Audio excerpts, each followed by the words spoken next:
po mga idol, at sa pagkakataong ito ay kakabit po namin tong check valve. Gawa ng namamatay siya pag hindi na ginagamit. Kailangan ng makabitan ng check valve para hindi na siya mamamatay.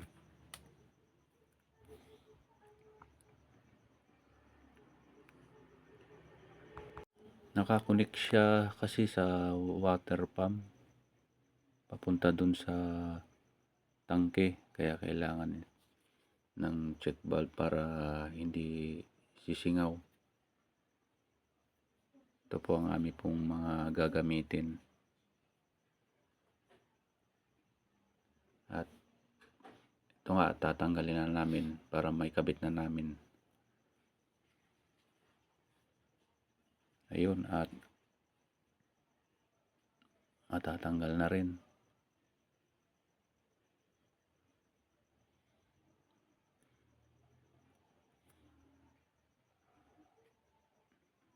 Ayun, ito po yung papunta sa makina, sa water pump.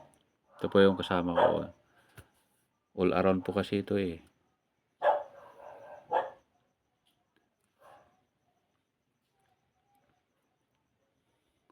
Karpintiron din ito. Latiro. Tubiro. Kayo na po ang humusga kung ano yung isa pa.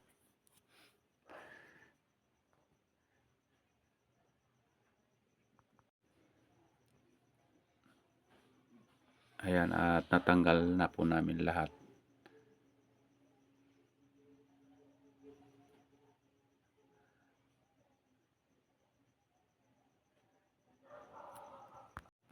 Paano kaya to?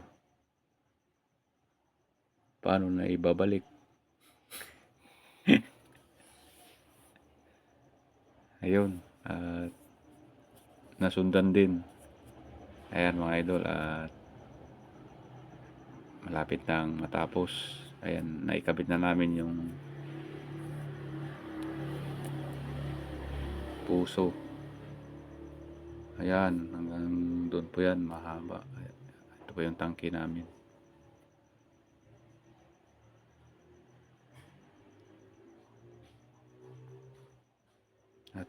At ito nga, at aming titistingin kung yun, lumabas na yung tubig mga idol. Ayos na, madali na siyang buhayin. Hindi na siya namamatay.